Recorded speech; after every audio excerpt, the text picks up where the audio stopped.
Salut à tous et à toutes. Alors, ici c'est Portugal, la chaîne qui vous parle de l'immigration au Portugal. Dans cette chaîne, nous allons parler un peu concernant l'immigration, quel que soit par motif d'études, motif de travail, motif de santé. Alors, peu importe la raison par laquelle vous voulez immigrer au Portugal, ici c'est votre chaîne. Et alors, j'ai commencé avec une vidéo, la vidéo précédente où j'ai parlé un peu concernant quelques questions de beaucoup des abonnés qui m'ont posé en off. Et voilà, je suis en train de faire des vidéos séquentielles, c'est-à-dire séquentielles. Est-ce que ça existe ce mot? Je ne sais pas. En fait, c'est successive avec le même habit. Et puis, je profite aussi encore de cette vue pour pouvoir parler un peu concernant quelques questions.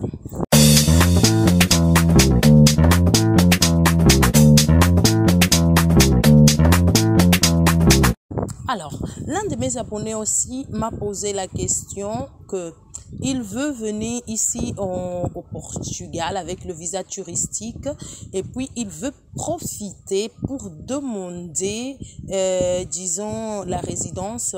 C'est-à-dire, je vais m'expliquer de nouveau, il a une pathologie et du coup il veut venir ici avec le visa de tourisme, il veut profiter, faire des consultations et puis par suite demander la résidence par motif de santé. Donc, ce que j'ai répondu à cet abonné, c'est un peu compliqué pour lui. Pourquoi? Parce qu'il ne peut pas profiter de sa pathologie, oui, parce que vous vous rappelez pourquoi que quand on demande le visa, quand on dépose le visa, on nous demande l'assurance voyage, parce que cette assurance voyage doit couvrir tout genre de soins. Donc, si vous venez ici avec un visa de tourisme et vous voulez se soigner, peu importe quelle maladie, et vous dites non, je vais profiter parce que avoir ça sera un peu compliqué. Pourquoi? Parce que votre assurance que vous avez pris, ça peut couvrir. Donc, automatiquement, ils peuvent refuser votre résidence.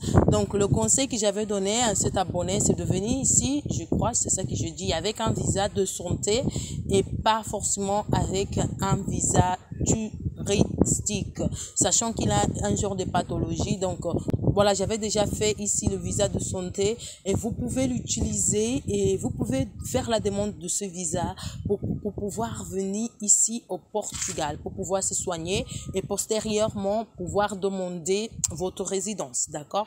Donc, après, ultérieurement, je vais vous expliquer un peu comment ça se fait pour se légaliser à travers un visa de santé. L'autre question de l'autre abonné, il m'avait demandé toujours concernant le moyen de subsistance. Alors, moi, je dis déjà, en fait, les gens me demandent, mais j'ai déjà dit, tout dépend, et je vais dire encore aussi, ça dépend de votre chance aussi. Parfois, vous pouvez avoir beaucoup d'argent dans le compte et puis être refusé. Parfois, vous n'avez pas beaucoup et vous êtes accepté. Comme je vous avais déjà donné quelques astuces, il faut que votre compte puisse être mouvementé, que ce soit une compte mouvementé. Il ne faut pas donner un compte avec beaucoup d'argent, mais le compte est mouvementé une fois par mois. Donc, ça n'a pas de sens. Il faut que votre compte soit mouvementé pour pouvoir accéder à c'est-à-dire pour pouvoir avoir plus de chances d'avoir le visa. D'accord? Donc, c'est ça que je voulais vous dire et j'espère bien que vous avez quand même pris note. Encore une autre question, c'est quelqu'un qui me demandait est-ce que c'est beaucoup plus mieux de venir faire le cours, la formation des langues ou bien s'inscrire directement dans une université. Alors, vous pouvez chercher par des écoles de langue. Il existe des écoles de langue qui délivrent des documents pour pouvoir faire la demande de visa. Il existe. Et la majorité de ces écoles sont raccordées à des universités. Mais mon conseil personnel,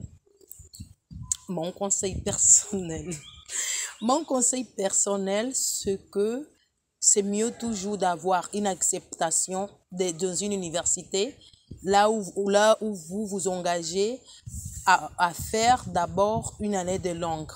C'est-à-dire, vous avez l'inscription déjà, vous venez, vous allez faire, vous vous engagez dans cette école, vous allez apprendre la langue, postérieurement, vous allez commencer à étudier.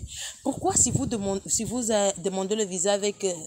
en fait, moi je pense que pour nous, c'est très difficile de nous accorder un visa pour les langues. Parce que, frère, sincèrement parlons, vous n'êtes pas en train de venir ici pour apprendre la langue. C'est pas vraiment l'objectif. Vous voyez, apprendre. Vous allez dire, oui, je vais d'abord apprendre la langue et postérieurement commencer à faire la formation. Non, non, non, non, non, non, non.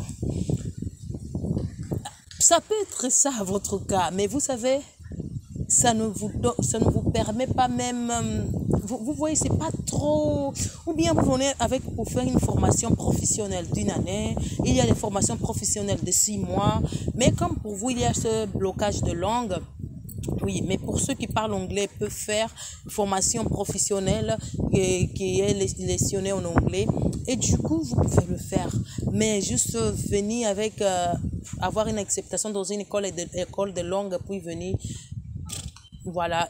En fait, les probabilités d'avoir un refus, c'est très élevé. Oui. Moi, je me rappelle quand j'étais en Italie, l'ambassade de l'Italie refusait des visas pour beaucoup des étudiants. En fait, ils ont dit carrément qu'ils ne donnent pas de visas pour des gens pour aller faire des séjours de langue.